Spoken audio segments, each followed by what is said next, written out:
Problem बदल गई। एक बंदा जिसकी थिंकिंग नहीं फंसी हुई है उसको आप चारों तरफ से फंसा दो, वो निकल जाएगा।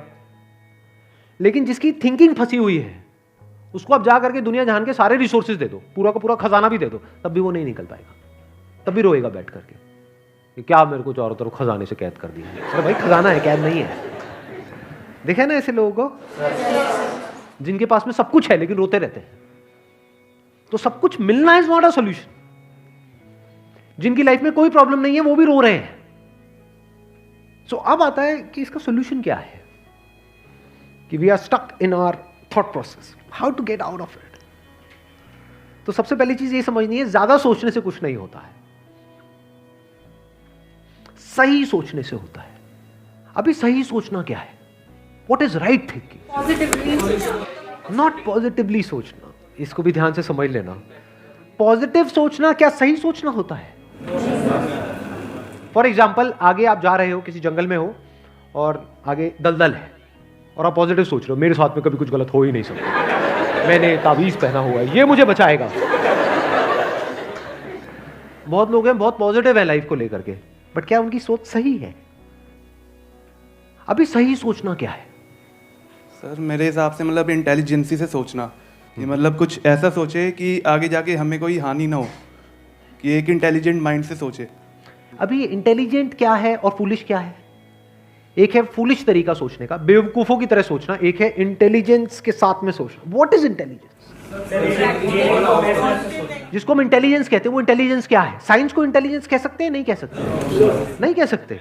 तो किसको कहोगे? सुपरस्टिशंस को इंटेलिजेंस कहोगे?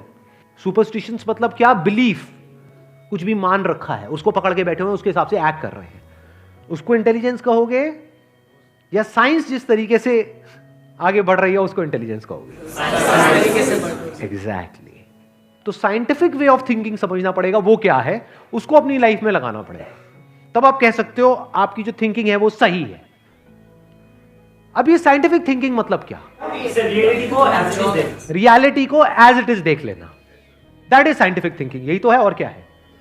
There are laws of this universe, उसको एज इट इज देख लेना, उसको ऑब्जर्व करना, यही तो है साइंटिफिक थिंकिंग। उन लॉज को बदलना नहीं, क्योंकि साइंस बदल नहीं सकती उन लॉज को। लॉ ऑफ ग्रेविटी को साइंस बदल नहीं सकती है, उस लॉ को समझ करके उसके हिसाब से एक्ट कर सकती है। इसी साइंटिफिक थिंकिंग को अगर हमको अपनी लाइफ में लगाना हो तो इसका मतलब क्या? एक थिंकिंग हो सकती है लाइफ से रिलेटेड, जो भी आपके दिमाग में कचरा भरा पड़ा है बचपन से लेकर के आज तक, जैसा आपको समझाया गया है लाइफ के बारे में। किसने समझाया है? वो लोग जो खुद नहीं समझते, लाइफ के बारे में अपने अपने बिलीफ्स बनाए हुए हैं, अपने अपने स्टैंड पॉइंट से लाइफ को देख रहे हैं। फॉर एग्जाम्पल, कोई हिंदू है तो एक तरीके से लाइफ को देख रहा है, कोई मुस्लिम है तो अलग तरीके से लाइफ को देख रहा है, क्रिश्चियन है तो अलग तरीके से देख रहा है। क्या सही है इन तीनों में से? क्या तीनों को सही थिंकिंग कह सकते हैं? ना, क्योंकि आपस में लड़ झगड़ रहे हैं। साइंस में कोई लड़ाई झगड़ा होता है? अगर मैं किसी साइंटिफिक फैक्ट के बारे में बात करूंगा, क्या कोई हिंदू मुस्लिम क्रिश्चियन आकर के आपस में लड़ सकते हैं? नहीं। तो ये सही थिंकिंग है। एक है जो हमें सही लगता है, एक है जो सही होता है। दोनों में जमीन आसमान का फर्क है। एक है जो आपको सही लगता है, एक है जो सही है। तो साइंटिफिक थिंकिंग का मतलब क्या, अगर इसको हमको लाइफ में लगाना हो तो, यानी लाइफ को आप एज इट इज देखो, ऑब्जर्व करो, फिर उसके बारे में सोचो। This is scientific thinking. और ये जो फंडा जिसकी मैं बात कर रहा हूं, इसको आप लाइफ के किसी भी एस्पेक्ट में लगा सकते हो। इसको बिजनेस में लगा सकते हो, इसको जॉब में लगा सकते हो, इसको रिलेशनशिप में लगा सकते हो, इसको हेल्थ में लगा सकते हो। बिजनेस क्या है अगर रियलिटी को एज इट इज देखना नहीं है तो?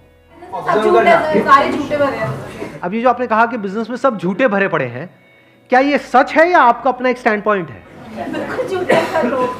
अभी इन्होंने बोला कि बिजनेस में सब झूठे भरे पड़े हैं। अभी ऐसे ही यहाँ पे मैं अलग अलग लोगों से अलग अलग बातें पूछूंगा ना, तो सब बड़े कॉन्फिडेंस से बोलेंगे, as if they know it for sure. जैसे मैं पूछूंगा, हाँ भाई यहाँ पे किसी मेल का किसी का ब्रेकअप हुआ होगा, तो सारी लड़कियां ऐसी होती है, सब धोखेबाज है। ऐसे ही कोई लड़की से पूछूंगा, वो आकर के बोल देगी, सर ये तो मर्द जात तो है ही ऐसी, इसका कुछ हो ही नहीं सकता। क्या ये सच है? या आपका अपना एक स्टैंड पॉइंट है, अपना आपका एक बिलीफ है? तो ध्यान से समझ लेना, इसका जो सबसे पहला स्टेप है वो है अंदर जो भी कुछ पड़ा हुआ है आपके, जो भी आपने मान रखा है उसको छोड़ दिया। अब आप हल्के फुल्के हो गए। अब एज इट इज देखा लाइफ को, लाइफ को ऑब्जर्व किया as life, not my life.